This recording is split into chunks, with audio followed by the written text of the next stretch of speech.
The Odyssey, a retelling by Homer.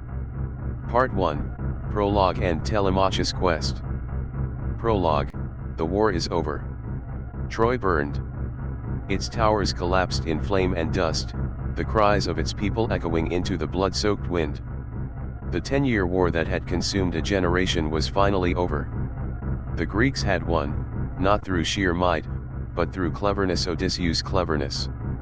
Inside a great wooden horse, hidden soldiers waited in silence. Troy welcomed the gift, and that night, the gates of the city opened from within. Fire and sword followed.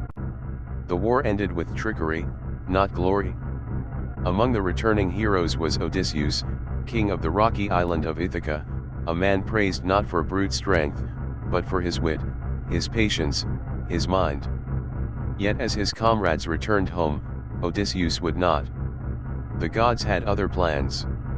His journey would take him not days, not months, but 10 more years. 10 years of storms, monsters, temptations, and death. And back in Ithaca, his queen Penelope waited, alone, surrounded by suitors who feasted in his halls, wasting his wine, slaughtering his livestock, demanding she choose a new husband. And his son Telemachus, barely a boy, now growing into manhood with no father to guide him. This is the story of a man who journeyed across the edge of the world to return home. This is the story of the Odyssey. Book 1, Trouble in Ithaca. Far across the wine-dark sea, on Mount Olympus, the gods watched.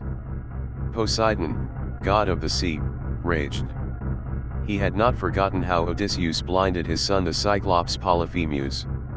And so he cursed the man to wander endlessly. But others, including Athena, goddess of wisdom and war, took pity. Father Zeus, she pleaded, have not 10 years passed since Troy's fall? Is it not time for Odysseus to return home? Zeus nodded. So be it. In Ithaca, young Telemachus stood among his father's ruined court. Suitors laughed in the halls, gobbling up his family's wealth. Penelope, his mother, had delayed them with clever tricks, but time was running out. One day, a stranger arrived. An old man with piercing gray eyes. In truth, it was Athena in disguise. You must find news of your father, she told Telemachus. Go to Pylos. Go to Sparta. Speak to those who knew him in war. Let courage grow in you. Telemachus, uncertain but stirred, agreed. He called an assembly, the first in years, and denounced the suitors. They laughed. Where is your father, boy? One jeered. Perhaps he swims with the fishes. But Telemachus, emboldened by Athena's words, made ready to leave. In secret, with a ship and crew, he sailed into the unknown. Book 2, The Queen's Ruse. Meanwhile, Penelope played a long game. She told the suitors she would choose one of them after she finished weaving a funeral shroud for Laertes, Odysseus' father. Every day she wove. And every night, she secretly unraveled it. For 3 years, she kept them at bay. But now, the deception had been discovered. The suitors grew angry. Some plotted to kill Telemachus upon his return. Penelope feared for her son, yet prayed to the gods to protect him. She still believed Odysseus lived. Somewhere. Somehow. The Odyssey, a retelling by Homer. Part 2, Telemachus in Pylos and Sparta and Odysseus on Ogygia. Book 3, Telemachus in Pylos, Wisdom from the Past. The sun rose over the sea, and Telemachus' ship cut through calm waters. Guided by Athena, this time disguised as mentor, he landed in Pylos, kingdom of Nestor, old counselor of the Trojan War. The people of Pylos were offering sacrifices to Poseidon. Nestor welcomed the strangers with traditional Greek hospitality, food, drink, and questions. You ask of Odysseus? Nestor said, stroking his white beard. None matched him in cunning. But after Troy fell, we scattered like leaves. Some returned quickly.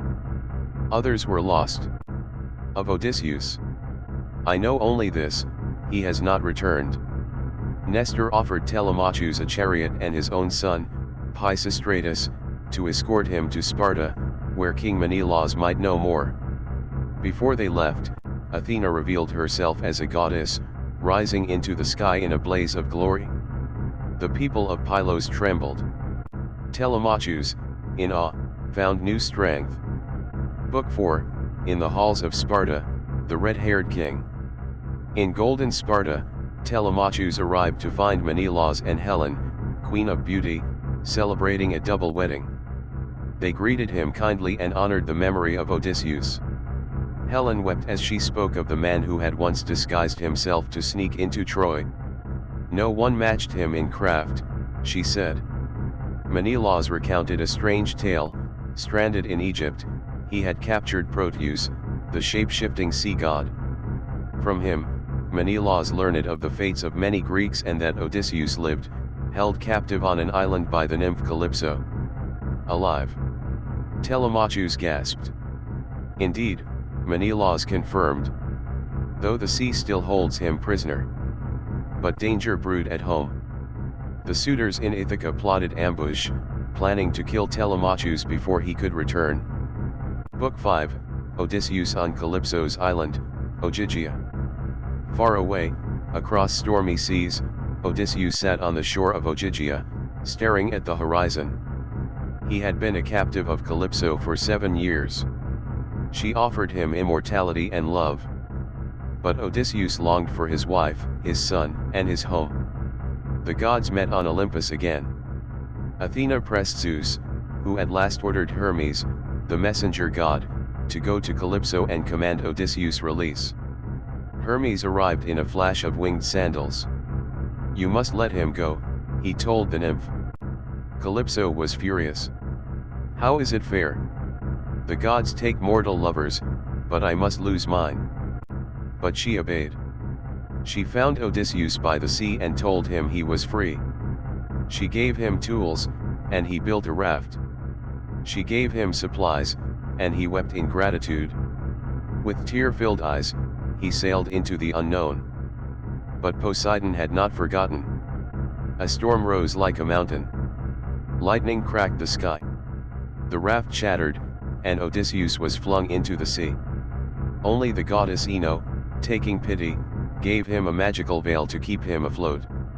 For 2 days, he fought the waves. At last, half dead, he crawled ashore on the island of Scheria, home of the Phaeacians. The Odyssey, a retelling by Homer. Part 3, The Phaeacians and Odysseus' tale begins. Book 6, The Princess of Scheria. Odysseus, battered by storm and sleep, lay hidden beneath a bed of leaves. Salt clung to his skin. His eyes blinked at the foreign sky. He had reached land, but where? Elsewhere, in a shining palace of white marble, Princess Nausicaa, daughter of King Alcinous, awoke from a dream sent by Athena. In it, she was told to go wash her garments by the river where fate awaited her. Accompanied by handmaidens, Nausicaa rode her chariot to the water's edge. The girls laughed and sang as they cleaned robes in the stream. But then, a rustle in the trees. Odysseus emerged, naked and sun-darkened, his body lean with hardship, his eyes sharp. The girls shrieked and fled except for Nausicaa. She stood firm. He spoke gently, covering himself with branches. Lady, he said, I am no threat. I am a man shipwrecked. Help me, and I shall honor you forever. Impressed by his words and humbled by his grace, Nausicaa gave him clothing and led him to her city Scheria, home of the Phaeacians, a people favored by the gods. Book 7, Palace of Alcinous, Hospitality and Questions. Nausicaa told Odysseus to follow later, unseen. He did, guided invisibly by Athena, who disguised him in mist. The Phaeacian city shone with bronze gates, golden statues, and blooming orchards untouched by winter. At the palace, Odysseus dropped to his knees before Queen Arete and King Alcinous. I am a wanderer, he said, cast across the sea. I beg for passage home. They welcomed him, in keeping with the sacred Greek law of xenia hospitality to strangers. He was offered food, wine, and a seat of honor. Still, none knew his name. "Who are you, stranger?" the king asked. Odysseus bowed his head. "Ask me tomorrow," he said. "Let me rest first. The sea has swallowed much of my voice." Book 8, The Song of the Bard, a hero's name revealed. The next day, the Phaeacians held a great feast in honor of their guest. A blind bard named Demodocus sang of the Trojan War. When he sang of the wooden horse and the fall of Troy, Odysseus wept. He turned his face, but tears fell onto his cloak. King Alcinous noticed. "You feel these songs too deeply," he said. "You are no ordinary traveler. Tell us, who are you?" Odysseus stood. The hall fell silent. At last, the stranger gave his name. "I am Odysseus, son of Laertes, king of Ithaca. Perhaps you have heard of me." The room stirred. Even the bard fell silent. "I will tell you," said Odysseus, "of my journey from Troy, and all the horrors that followed." And thus began his tale. The Odyssey, a retelling by Homer. Part 4, Odysseus tells his tale, monsters, magic, and the dead. Book 9, The Cyclops, I Am Nobody. Odysseus began. "After we left Troy, the winds drove us to the land of the Cyclones, where we fought and plundered. But we lingered too long, and reinforcements came. We fled, losing men. Next, we came to the land of the Lotus Eaters, where my men ate fruit that made them forget home. I dragged them back to the ships by force. But the worst came when we reached the island of the Cyclopes giant, lawless shepherds. I took 12 men to explore a cave filled with cheese and lambs. The cave's owner was Polyphemus, a massive one-eyed beast. He returned, blocked the cave with a stone, and ate 2 of my men. Then 2 more. We were trapped. But I had a plan. I told him my name was Nobody. We offered him wine. When he fell asleep drunk, we drove a sharpened log into his eye. He screamed and called for help. 'Nobody is hurting me,' he yelled. The others left him alone. The next morning, we clung to the bellies of his sheep. Blind, he let them out and we escaped. As we sailed away, I called back, revealing my name. 'I am Odysseus.' I shouted. That pride would curse me. For Polyphemus was son of Poseidon, who would make me suffer." Book 10, Aeolus, Laestrygonians, and Circe. Odysseus continued. "We reached the island of Aeolus, keeper of the winds. He gave me a bag of all the winds except the west wind, which would blow us home. But my men, thinking it was treasure, opened the bag. The winds escaped, and we were blown far away. Then we landed among the Laestrygonians' giant cannibals. They smashed our ships with boulders and devoured my men. Only 1 ship survived. Next, we arrived on Aiaia, island of the sorceress Circe. She turned my men into pigs. With help from Hermes, I resisted her spell and forced her to return them to human form. We stayed for a year, feasting and resting. But I longed for home. To return, Circe said, 'You must visit the land of the dead and speak to the ghost of the blind prophet Tiresias.' And so we sailed into the darkness." Book 11, The Underworld, Ghosts and Prophecies. "We reached the land of shadows, where the sun never shines. I poured offerings of milk, honey, and blood. Ghosts rose from the earth whispering, weeping, clawing. The prophet Tiresias came. 'Do not harm the cattle of the sun,' he warned. 'If you do, ruin will follow.' I saw the ghost of my mother, Antigleia, who had died from grief. She told me of Penelope's suffering, of suitors overrunning my home. Then came the spirits of Agamemnon, Achilles, Ajax, all telling of death, betrayal, and war. Even in death, the dead longed for life. Terrified and heartsick, we fled. Book 12, Sirens, Scylla, and the Cattle of the Sun. Back on Aeaea, Circe warned me of dangers ahead, Odysseus said.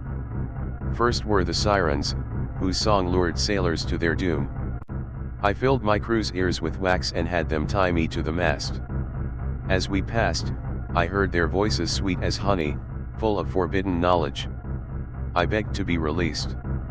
They held firm. We survived. Then came the straits between Scylla, a six-headed monster, and Charybdis, a deadly whirlpool. I steered near Scylla, and she snatched 6 men from the deck. Grief could not stop us. We reached the island of Thrinacia, where the cattle of Helios grazed. I warned my men not to touch them. But when I slept, they killed the cattle. The sun god demanded vengeance. Zeus struck our ship with lightning. All perished except me. I drifted for days, alone, until I washed up on Ogygia, where Calypso held me for 7 years. Now I am here. That is my tale. The Odyssey, a retelling by Homer. Part 5, The Return to Ithaca, Stranger in His Own Land. Book 13, The Secret Return. The Phaeacians, moved by Odysseus' story, gave him gifts: gold, bronze, robes and a swift ship. As he slept, they sailed him across the sea, quietly laying him on the shores of Ithaca. Poseidon, still furious, saw this and cursed the Phaeacians. Their ship turned to stone just as it reached their harbor. But Odysseus had arrived. At last, he stood on his homeland's soil, yet he did not recognize it. Athena, ever watchful, cloaked the land in mist. She appeared in disguise and told him where he was. Overjoyed, Odysseus kissed the earth. "You must return in secret," Athena warned. "The suitors will kill you if they know you've returned." She transformed him into an old beggar, bent, ragged, gray, and sent him to stay with his loyal swineherd, Eumaeus. Book 14, The Loyal Swineherd. In a small wooden hut among the oak trees, Eumaeus lived a simple, loyal life. He fed Odysseus without knowing who he was. The beggar told a false tale of his past, testing Eumaeus hard.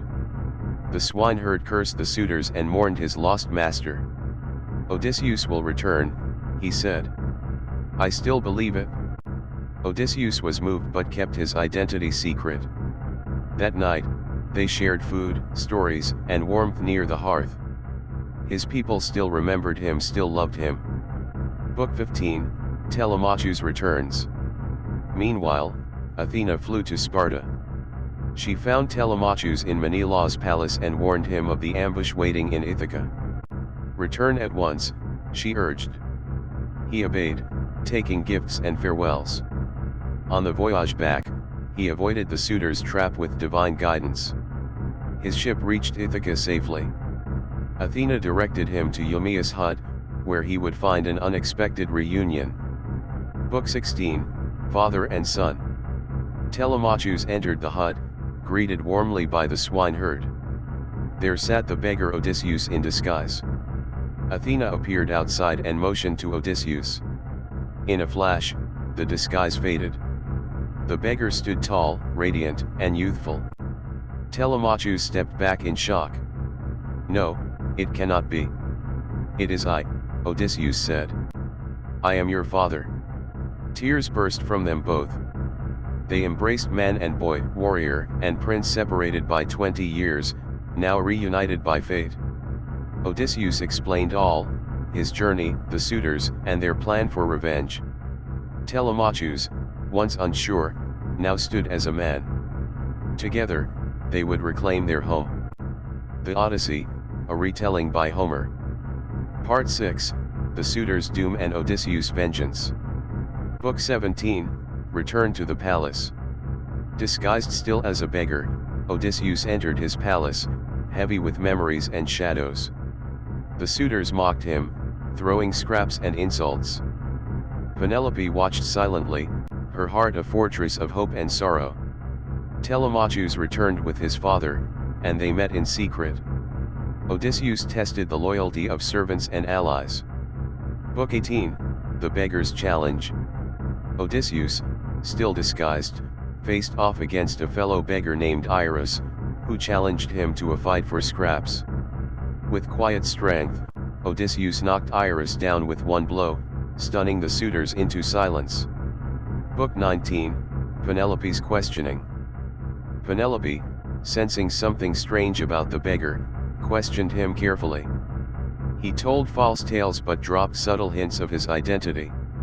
At night, Odysseus wept as he spoke with his old nurse Euryclea, who washed his feet and recognized a scar. She swore to keep his secret. Book 20, The Calm Before the Storm. The suitors continued their feasting, growing bolder, unaware that their doom approached. Odysseus and Telemachus prepared quietly. The household waited on a knife's edge. Book 21, The Contest of the Bow. Penelope proclaimed a contest: whoever could string Odysseus' great bow and shoot an arrow through 12 axe heads would win her hand. Suitors failed one after another. Then the beggar stepped forward. With effortless grace, Odysseus strung the bow, aimed true, and sent the arrow flying. Book 22, The Slaughter of the Suitors. In a storm of fury, Odysseus revealed himself. Assisted by Telemachus and loyal servants Eumaeus and Philodius, he slew every suitor. Blood spilled on the palace floor. Justice had returned. The hall echoed with cries, some begging for mercy, others cursing fate. Odysseus stood tall once more, king, husband, and father. The Odyssey, a retelling by Homer. Part 7, Reunion and Peace Restored. Book 23, The Queen's Test. Euryclea, the nurse, rushed to Penelope with the news: he has returned. Odysseus is home and the suitors lie dead. Penelope, wise and cautious, would not believe so easily. You speak of dreams, she said. When Odysseus entered, still covered in dust and blood, Penelope studied him in silence. He looked like her husband. He spoke like her husband. But she had been deceived before. To be sure, she devised a test. Bring the marriage bed from our room, she ordered a servant. Odysseus' eyes lit up with anger and disbelief. No one can move that bed, he said. I built it myself. One leg is a living olive tree rooted in the ground. You would have to cut it down to move it. Tears filled Penelope's eyes. Only the true Odysseus could know that secret. She ran to him, weeping, and threw her arms around him. Forgive me, she whispered. I had to be certain. They embraced. 20 years of longing collapsed into one sacred moment. They told each other their stories, and the palace, once blood-stained, now glowed with love and life. Book 24, The Last Reckoning. Even as peace returned, whispers of vengeance stirred. The fathers and brothers of the slain suitors gathered with weapons, demanding justice. Odysseus met them head-on, prepared for battle once more. But as swords clashed and tempers flared, a voice split the sky. Athena descended, radiant and commanding. Enough, she said. Let blood be blood. Let peace be restored. With a wave of her hand, anger cooled. Weapons fell to the ground. The people of Ithaca laid down their quarrels, and Zeus himself sealed the truce. Epilogue, the hero's journey complete. Odysseus, at last, stood in the sunlight of his homeland, not as a warrior, not as a wanderer, but as a man returned. Beside him stood Penelope, ever faithful. Behind him, Telemachus, now a man. He had seen the ruins of Troy, the halls of Hades, the wrath of gods and the deceit of mortals. He had lost friends, time, and years, but he had found his way home. His name would echo through the ages, not because he was the strongest, but because he endured. This was the Odyssey.